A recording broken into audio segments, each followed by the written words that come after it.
Hello student, कैसे हैं आप सब। एक बार पुनः शिव कोचिंग क्लासेस पर स्वागत है। उम्मीद करता हूं आप सब अच्छे होंगे, मस्त होंगे, बेहतर होंगे, आपकी पढ़ाई बेहतर चल रही होगी। बच्चों, क्लास 12 फिजिक्स एनसीईआरटी में चैप्टर 3 स्टार्ट हो चुका है, विद्युत धारा, करंट, इलेक्ट्रिसिटी। लेक्चर नंबर 2 है और आज के इस लेक्चर में बच्चों अनुगमन वेग आप सीखने वाले हैं। साथ में धारा और अनुगमन वेग में संबंध काफी महत्वपूर्ण है। वेरी वेरी वेरी इंपॉर्टेंट बच्चों। धारा घनत्व का अनुगमन वेग में संबंध आ जाए या धारा या अनुगमन वेग में संबंध आ जाए, कोई भी चीजें क्वेश्चन पूछ दी जाए, मतलब घुमाकर भी क्वेश्चन पूछा जाता है। कभी कभी धारा और अनुगमन वेग में संबंध, कभी कभी धारा घनत्व और अनुगमन वेग में संबंध पूछा जाता है। तो ये चीज आप लोगों को समझना है। सबसे पहले बच्चों आप लोगों को समझना अनुगमन वेग है क्या, और अनुगमन वेग के पहले आपको समझना मुक्त इलेक्ट्रॉन है क्या। जैसे बच्चों कोई भी चालक है, थोड़ा सा आप लोग समझने की कोशिश करेंगे। कोई भी चालक है, चालक में मुक्त इलेक्ट्रॉन पाए जाते हैं। वो मुक्त इलेक्ट्रॉन किस प्रकार से पाए जाते हैं मैं आपको समझा रहा हूं। मान लीजिए हमारे पास ये चालक है और चालक में कई सारे अणु हैं, कई सारे परमाणु हैं। ठीक है, ये हमने कहा चालक है, चालक की बात किया। अच्छा, एक परमाणु में बच्चों यहां पर देखो, पहला कोष, दूसरा कोष, तीसरा कोष, चौथा कोष। अब देखिए अंदर के जितने भी कोष है नाभिक के साथ दृढ़ता के साथ बंधे रहते हैं, दृढ़ता के साथ बंधे रहते हैं, लेकिन बाहर वाले इलेक्ट्रॉन उतना दृढ़ता के साथ नहीं बंधे रहते। तो ये एक परमाणु हुआ। इसी के जैसे बच्चों एक और परमाणु भी है, एक और परमाणु यहां पर भी है। पहला कोष है, दूसरा कोष है, तीसरा कोष है, ये चौथा कोष है। इसके भी बाह्यतम कोष के इलेक्ट्रॉन उतना ज्यादा नाभिक से नहीं बंधे रहते हैं। अंदर के इलेक्ट्रॉन पूरा नाभिक से दृढ़ता से बंधे रहते हैं, लेकिन बाहर के इलेक्ट्रॉन दृढ़ता से नहीं बंधे रहते। तब ये इलेक्ट्रॉन एक दूसरे को आकर्षित प्रतिकर्षित करते हैं। भाई कई सारे परमाणु है ना, कई सारे परमाणु हैं। अब इन परमाणुओं के इलेक्ट्रॉन एक दूसरे को आकर्षित प्रतिकर्षित करते हैं, जिससे बाहर का जो इलेक्ट्रॉन है इस चालक में अनियमित रूप से घूमता रहता है। जैसे यहां पर बच्चों यहां से कहा एक इलेक्ट्रॉन ऐसे गया, गति किया, ऐसे किया, फिर यहां से आ गया, ऐसा गति किया, ऐसा अनियमित रूप से घूमते रहते हैं इलेक्ट्रॉन। ठीक है, ऐसा गति करते रहते हैं, कोई दिक्कत नहीं। तो ये अनियमित रूप से इलेक्ट्रॉन घूमते रहते हैं। समझने की कोशिश करेंगे कि हमारे पास एक चालक है, चालक में अणु परमाणु दृढ़ता से बंधे रहते हैं। प्रत्येक परमाणु में मुक्त इलेक्ट्रॉन कहीं ना कहीं होता है। वो मुक्त इलेक्ट्रॉन क्या होता है, परमाणु के बाह्यतम कोष के इलेक्ट्रॉन होते हैं। परमाणु के अंदर वाले कोष के जो इलेक्ट्रॉन है नाभिक से दृढ़ता से बंधे रहते हैं, लेकिन बाहर के जो इलेक्ट्रॉन है उतना दृढ़ता से नहीं बंधे रहते हैं, जिससे बच्चों अन्य परमाणुओं से आकर्षित या प्रतिकर्षित होकर के वो बाहर निकल जाते हैं, और वो फिर इन परमाणुओं के बीच में जो रिक्त स्थान रहता है वहां पर विचरण करते रहते हैं। उन्हीं को हम मुक्त इलेक्ट्रॉन के नाम से जानते हैं। चीजें क्लियर है। चालक के पृष्ठ से बाहर नहीं जाते हैं, घूमते हैं चालक के अंदर, यहां से बाहर नहीं जाएंगे, वो ध्यान रखिएगा, अंदर ही घूमेंगे। यहां पर कई सारे अणु परमाणु हैं, उनके बीच में वो इलेक्ट्रॉन घूमते रहते हैं नियमित रूप से। ये अनियमित रूप से मैंने आपको डायग्राम बनाकर दिखाया कि भाई चालक धातु में परमाणु बहुत ज्यादा है, दृढ़ता से बंधे हैं। प्रत्येक परमाणु में मुक्त इलेक्ट्रॉन आसपास परमाणुओं के कारण वैद्युत बलों का अनुभव करते हैं। भाई साहब मैंने कहा यहां से ये जो इलेक्ट्रॉन है आसानी से निकल जाते हैं, तो इनके कारण ये वैद्युत बल, जैसे यहां पर एक आवेश, यहां पर एक आवेश, मान के चलता हूं ये प्लस है, यहां पे माइनस है, तो ये एक दूसरे को आकर्षित करेंगे कि नहीं करेंगे, जिसके कारण इलेक्ट्रॉन निकल जाएगा इसके बाह्यतम कोष से, और इनके अणु परमाणु के बीच में ही ये इलेक्ट्रॉन रहेंगे। समझ रहे ना भाई साहब, प्रत्येक परमाणु के जो मुक्त इलेक्ट्रॉन है आसपास के परमाणुओं के कारण वैद्युत बल का अनुभव करते हैं, जिसके कारण ये मुक्त इलेक्ट्रॉन उस परमाणु विशेष से बंधे नहीं रहते। मतलब इसके कारण वैद्युत बल का अनुभव किया तो बंधा नहीं है, बाहर चला गया। ठीक है, बंधे नहीं रहते। मतलब ये रिक्त स्थान में धनायन से निकल जाने पर परमाणु, जैसे मान लीजिए धनायन का मतलब क्या होता है, जैसे एक इलेक्ट्रॉन यहां से निकल गया तो इस पर धनायन हो गया कि नहीं, ये फिर किसी और ऋण को आकर्षित करेगा, ऐसे किसी और को खींचने के लिए उत्तरदायित्व तो रखेगा। भाई मैंने कहा कि यहां से एक इलेक्ट्रॉन इसने खींच लिया, चला गया, अब यहां पे प्लस चार्ज आ गया, तो ये फिर से किसी माइनस वाले को खींचेगा, उससे भी इलेक्ट्रॉन निकलेंगे। ऐसे कई सारे परमाणुओं से इलेक्ट्रॉन बाह्यतम कोष से निकलते जाते हैं, और ये अणु परमाणुओं के बीच में यादृच्छिक गति करते रहते हैं, इधर उधर घूमते रहते हैं, और इसी को हम कहते हैं बच्चों मुक्त इलेक्ट्रॉन। और ये जो मुक्त इलेक्ट्रॉन होते हैं ना, मुख्य रूप से तापीय ऊर्जा के कारण होते हैं। किसी भी धातु को यदि आप गर्म कर दो तो वहां से मुक्त इलेक्ट्रॉन निकलने लग जाते हैं। वो मुक्त इलेक्ट्रॉन एनर्जी पा करके रिलीज हो जाते हैं बाह्यतम कोष के इलेक्ट्रॉन। अंदर वाले इलेक्ट्रॉन बंधे रहते हैं दृढ़ता से, इनको खींचने की औकात नहीं है कि नॉर्मल आप खींच सकते हो, ऐसा नहीं होता। लेकिन बाहर के इलेक्ट्रॉन दृढ़ता से नहीं बंधे रहते हैं, अन्य परमाणुओं के वैद्युत बल के कारण वो इलेक्ट्रॉन अपने जगह को छोड़कर चले जाते हैं। जैसे यहां से इलेक्ट्रॉन यदि निकला तो यहां पर प्लस चार्ज हो गया, अब ये प्लस चार्ज किसी और को खींचने का काम करेगा। इस प्रकार से सभी परमाणुओं से कुछ न कुछ इलेक्ट्रॉन निकल जाते हैं और ये धातु के अंदर ही विचरण करते रहते हैं परमाणु अणुओं के बीच में। इनको हम बोलते हैं मुक्त इलेक्ट्रॉन। अब एक चीज और भी है कि मुक्त इलेक्ट्रॉन तो इसमें पाया जाने लगा, मतलब मुक्त इलेक्ट्रॉन तो हो गया। मुक्त इलेक्ट्रॉन गति भी करते हैं तो अनियमित गति करते हैं, तो अभी इसमें धारा नहीं बह रहा है। इसमें अभी धारा नहीं बह रहा है कि कुछ मान लो पूर्व से पश्चिम जा रहे हैं, कुछ उत्तर कुछ दक्षिण, मतलब अनियमित रूप से इधर उधर घूमते रहते हैं, जिस कारण से इसमें धारा नहीं बहती। जब इसमें विद्युत क्षेत्र लगाते हैं तो इलेक्ट्रॉन एक निश्चित दिशा में जब चलने लग जाते हैं तब यहां पे आवेश प्रवाह की दर हो जाती है और धारा बहने लगती है। भाई हमारे पास हमने कहा एक चालक है, चालक पर मुक्त इलेक्ट्रॉनों की संख्या बहुत ज्यादा है, लेकिन वो मुक्त इलेक्ट्रॉन बाह्य विद्युत क्षेत्र की अनुपस्थिति में उनकी दिशा निश्चित नहीं होती और नेट गति शून्य होता है। कुछ यदि मान लीजिए राइट साइड में चल रहा है तो कुछ लेफ्ट साइड में चल रहा है, तो एक दूसरे के अपोजिट होने के कारण टोटल जो उनका गति यदि मान लिया जाए तो एक प्लस एक माइनस जीरो हो जाता बच्चों। तो चालक में कोई धारा नहीं बहता। यदि मैं किसी चालक की बात करता हूं, ये मेरे पास एक चालक है बच्चों, और इसमें कोई इलेक्ट्रॉन इधर गया फिर इधर गया, इधर गया कुछ इधर गया फिर इधर गया फिर इधर गया, इधर गया, ऐसे घूम रहा है। घूमने की दिशा उसकी निश्चित नहीं है, अनियमित रूप से घूम रहा है। लो फिर इसकी नेट गति शून्य है, नेट गति शून्य है, इसमें धारा नहीं बहती। लेकिन जैसे इसमें विद्युत क्षेत्र लगाया जाता है तो सभी इलेक्ट्रॉन एक निश्चित डायरेक्शन में चलने लगते हैं और जिससे विद्युत धारा बहने लगती है बच्चों। इसीलिए तो कहते हैं कि विद्युत धारा प्रवाह का कारण मुक्त इलेक्ट्रॉन होता है। क्या होता है? मुक्त इलेक्ट्रॉन। तो पहले मुक्त इलेक्ट्रॉन की चीजें कंसेप्ट समझ में आया कि मुक्त इलेक्ट्रॉन होते कहां के हैं। कोई भी चालक है, अणु परमाणु से बना है, परमाणु के बाह्यतम कोश में जो इलेक्ट्रॉन होते हैं ना, मतलब विद्युत बल के कारण वो अपने जगह को छोड़ करके परमाणु और अणुओं के बीच में ही गति करते रहते हैं, यादृच्छिक अनियमित रूप से अपना बाह्य विद्युत क्षेत्र की अनुपस्थिति में इधर उधर गति करते रहते हैं बच्चों। उन इलेक्ट्रॉनों को ही हम कहते हैं मुक्त इलेक्ट्रॉन। अब अवधारणा शुरू होता है अनुगमन वेग का। जैसा कि आप लोगों को बताया गया कि भाई साहब मुक्त इलेक्ट्रॉन अनियमित गति से गति करते हैं, लेकिन जैसे ही बच्चों इसमें हम विद्युत क्षेत्र लगा देते हैं, थोड़ा ध्यान दीजिएगा, यहाँ पे हमने इसमें विद्युत क्षेत्र लगा दिया। अब विद्युत क्षेत्र लगाने का तात्पर्य है इसको हमने प्लस से जोड़ दिया, इसको माइनस से जोड़ दिया, कुंजी लगा दिया, ठीक। अब बच्चों यहाँ पर विभव अधिक है, सिंपल है, विभव अधिक है और इधर विभव कम है।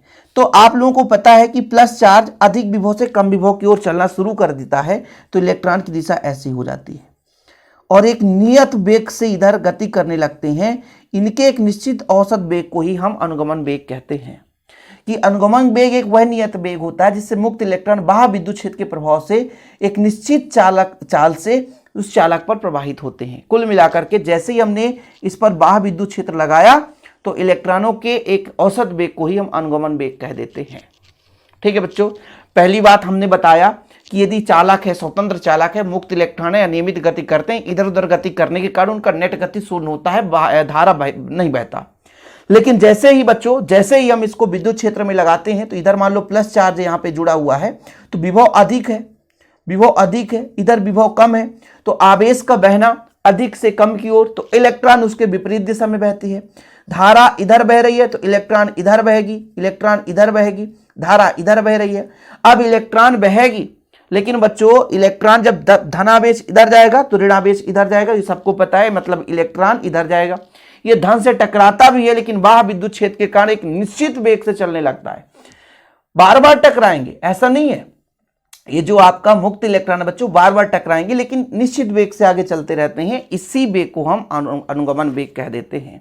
कि अनुगमन वेग वह नियत औसत वेग होता है जिससे मुक्त इलेक्ट्रॉन बाह्य विद्युत क्षेत्र के प्रभाव से किसी चालक में प्रवाहित होते हैं। ये कहानी हुआ बच्चों मुक्त इलेक्ट्रॉन और अनुगमन वेग की। अब हम इसके आगे चर्चा करेंगे धारा और अनुगमन वेग में संबंध, क्योंकि भाई हम सोचते हैं कि कुछ चीजें ऐसी हैं जो आपके माइंड में सीधे फीड होना चाहिए, रेक्टिफिकेशन वाली बात नहीं होना चाहिए। तो हमने कहा बच्चों कि माना हमारे पास एक चालक है, देखो जरा यहाँ पे डायग्राम भी बना के मैं रखा हूं ताकि आप लोगों को दिक्कत ना हो सके। यहाँ पर देखो, माना एक हमारे पास चालक है, ये PQ है, ठीक है, ये पी क्यू एक चालक है जिसकी लंबाई हमने दे दी बच्चों स्मॉल एल। माना एक पी क्यू चालक है जिसकी लंबाई स्मॉल एल है, ठीक है, और इसके अनुप्रस्थ काट का क्षेत्रफल, यहां पे ये अनुप्रस्थ काट का क्षेत्रफल है, ये कैपिटल ए है, यहां भी कैपिटल ए है, यहां भी कैपिटल ए है, अनुप्रस्थ काट का क्षेत्रफल कैपिटल ए है। तब इस चालक का आयतन कितना होगा बताओ जरा, चालक का आयतन कितना होगा? तो आप लोग सिंपल तरीके से कह सकते हैं कि आयतन कैसे होता बच्चों, क्षेत्रफल है और लंबाई है, इसका गुणा कर दे, मतलब ए गुणे एल उसका आयतन हो जाएगा। नहीं समझ में आएगा बिल्कुल परेशान मत हो, मैं समझाऊंगा भाई, आप लोग बिल्कुल निश्चिंत रहें। हमने कहा कि आयतन का फार्मूला क्या होता है, लंबाई गुणे चौड़ाई गुणे ऊंचाई। किन्हीं दो को लंबाई एल है और किन्हीं दो को ले लो तो क्षेत्रफल बन जाता है, मतलब ए एल हो जाता है, मतलब इस चालक का आयतन ए एल के बराबर है। माना पी क्यू एक चालक है जिसकी लंबाई स्मॉल एल है, अनुप्रस्थ काट का क्षेत्रफल, तो आयतन कितना हो जाएगा, ए एल हो जाएगा। ठीक है, अब बच्चों मैं आपसे कह दूं कि इतना टोटल आयतन है, तो टोटल नंबर ऑफ मतलब इकाई क्षेत्र पर स्मॉल एन इलेक्ट्रॉन जा रहे हैं। सबको पता है ना मुक्त इलेक्ट्रॉन गति कर रहे हैं, सबको पता है ना, इलेक्ट्रॉन इधर से इधर जाएगा क्यू से पी की ओर, क्योंकि ये प्लस चार्ज है, अधिक विभव इधर, इधर कम विभव, तो प्लस चार्ज इधर जाएगा, तो आपका जो प्लस चार्ज गति करने का कोई सबूत नहीं देता है, इलेक्ट्रॉन ही गति करेगा तभी वो प्लस चार्ज का स्थानांतरण होगा। लेकिन ये हम मानकर चलते हैं कि यदि यहां से यहां विभव अधिक है, कम विभव इधर है, तो इलेक्ट्रॉन इधर गति करेगा। ठीक है, इलेक्ट्रॉन इधर गति करेगा, लेकिन इसमें से कितने इलेक्ट्रॉन जा रहे हैं? यदि एक निश्चित इकाई क्षेत्र का मैं कह दूं कि इकाई क्षेत्र में n इलेक्ट्रॉन है, मतलब एकांक आयतन में टोटल आयतन कितना है, टोटल आयतन कितना है चालक का आयतन, आप कहोगे Al है। एकांक आयतन में इलेक्ट्रॉन, एकांक मतलब इकाई भाग में इलेक्ट्रॉन एकांक भाग में इलेक्ट्रॉन n, तो कुल इलेक्ट्रॉन बताओ भाई, कुल पूरे चालक का इलेक्ट्रॉन, कुल इलेक्ट्रॉन कितना होगा बताओ जरा। कहोगे सर हमारे पास इकाई में n है और टोटल आयतन इसमें, तो इसका हम गुणा कर देंगे। भाई एक व्यक्ति 10 रोटी खाता है तो टोटल कितने व्यक्ति हैं, एल है, तो कितने रोटी खाएंगे, 10 का गुणा करेंगे। यही चीज है ना कि भाई टोटल आयतन एल है, एकांक यदि निश्चित एक इकाई भाग पर इलेक्ट्रॉन n है, तो टोटल इलेक्ट्रॉन इसमें से कितना बह रहा है, तो हम जितना भी आयतन है उसमें n का गुणा कर देंगे। ठीक है बच्चों, चीजें क्लियर है? आपको लिखना वैसे ही जैसे मैं आपको लिखाऊंगा। जैसे मैंने कहा कि मान लीजिए माना पी क्यू एक चालक है जिसकी लंबाई स्मॉल एल है, अनुप्रस्थ काट का क्षेत्रफल कैपिटल ए है, तब चालक का आयतन कितना हो जाएगा, ए इंटू एल हो जाएगा। और टोटल चालक में मुक्त इलेक्ट्रॉनों की संख्या ALN हो जाएगा, n का मैंने मल्टीप्लाई कर दिया। भाई टोटल इकाई में यदि n इलेक्ट्रॉन है, समझने की कोशिश करो, इकाई आयतन में यदि n इलेक्ट्रॉन है तो टोटल कितने इलेक्ट्रॉन हो जाएंगे, हम n का पूरे आयतन में गुणा कर देंगे, तो ALN हो गया। बच्चों यहां तक चीजें क्लियर है कि नहीं है, समझ में आ गया? ठीक है, मैंने यहां पर आपको समझाया कि टोटल आयतन AL है, इकाई आयतन पर n इलेक्ट्रॉन, तो कुल इलेक्ट्रॉन NaL, या आप इसको ALN भी कर सकते हो। ठीक है, सब समझ में आएगा। अब थोड़ा समझने की कोशिश करेंगे। मैं आपसे यदि कह दूं बच्चों कि प्रत्येक इलेक्ट्रॉन पर आवेश E होता है, प्रत्येक इलेक्ट्रॉन पर आवेश कितना होता है, E होता है, सही है, 1.6 इंटू 10⁻⁻19 कूलम, ये होता है कि नहीं? एक इलेक्ट्रॉन पर E आवेश, तो कुल इलेक्ट्रॉन पर कुल आवेश कितना होगा? तो आप कहोगे सर जितने भी इलेक्ट्रॉन हैं उसमें एक इलेक्ट्रॉन के आवेश को गुणा कर दे तो कुल आवेश निकल कर आ जाएगा। ठीक है, मैंने क्या कहा है आपको कि भैया कुल इलेक्ट्रॉन इतने हैं और एक इलेक्ट्रॉन पर इतना आवेश, तो कुल आवेश कितना हो गया कैपिटल Q का मान, तो आप कहोगे ALNE।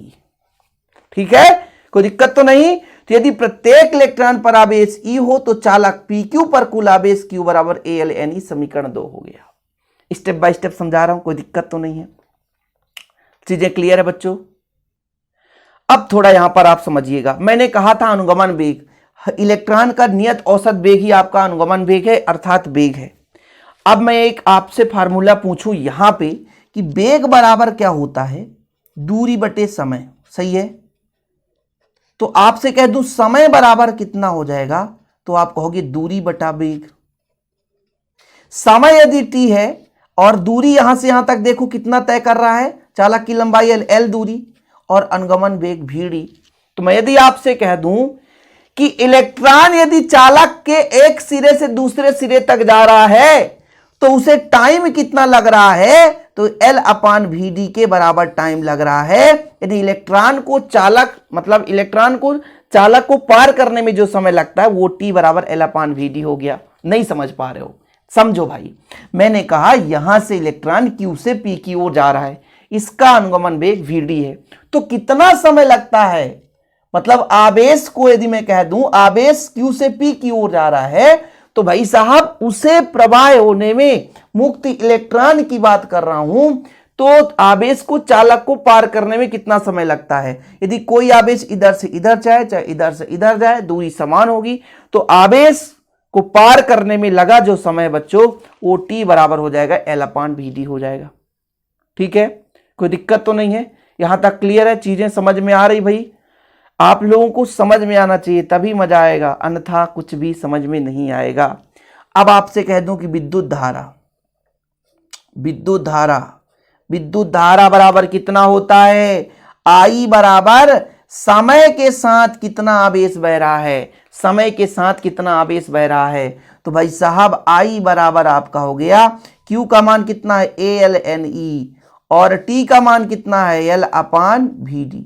तो L से L काट दो बच्चों, तो I बराबर आ गया आपका N है, E है, A है और हर का हर ऊपर जाएगा तो Vd है। यही आपका धारा और अनुगमन वेग में संबंध है, यही आपका धारा और अनुगमन वेग में संबंध है। कोई दिक्कत तो नहीं है, यहां तक क्लियर है। ये T बराबर कहां से आ गया, आवेश को पार करने में लगा समय, समय बराबर दूरी बटा वेग। यहां से मैंने निकाला था समय बराबर दूरी बटा वेग, क्योंकि वेग बराबर होता है दूरी बटा समय बच्चों। ठीक है, तो यहां से फिर से लिखोगे आप, मुक्त इलेक्ट्रॉन का Vd यानी अनुगमन वेग है, अतः आवेश को चालक को पार करने में लगा समय टाइम बराबर हो जाएगा दूरी बटा वेग। तो विद्युत धारा बराबर होता है I बराबर Q/T। तो Q का मान रख दिया हमने, T का मान रख दिया, L से L कट गया, Vd ऊपर चला गया, ये हमारा धारा और अनुगमन वेग में संबंध आ गया। अब धारा घनत्व का भी पूछा जाता है बच्चों कभी, तो धारा घनत्व J बराबर होता है I/I। धारा घनत्व J बराबर I/I होता है। ठीक है, तो I का मान हम कुछ नहीं करते हैं, यहां से रख देते समीकरण 4 से NeAVd, और अपना A है ही है तो A से A कट जाएगा, तो ये आपका आ जाएगा धारा घनत्व J बराबर NeVd। ये आपका धारा घनत्व और किसमें बच्चों, अनुगमन वेग में संबंध है। लिख लो, नोट कर लो। समय थोड़ा सा लंबा लग गया, लेकिन बच्चों चीजें क्लियर हो जाएगी। मैं गारंटी कहता हूं कि आप लोग यदि अच्छे तरीके से इसे तैयार कर लेंगे तो बोर्ड एग्जाम में बेहतर से बेहतर आप अंक लाएंगे। फिलहाल आज के लिए इतना ही। वीडियो पसंद आए तो लाइक करके शेयर कर दें बच्चों। यदि हैंड रिटन नोट्स लेना है तो कॉन्टैक्ट नंबर मैं आपको दे देता हूँ, 9685299149 मेरा पर्सनल नंबर है, कॉन्टैक्ट नंबर है, जिसमें आप कॉन्टैक्ट करके नोट्स ले सकते हैं और विधिवत तैयारी कर सकते हैं। जय हिंद, वंदे मातरम।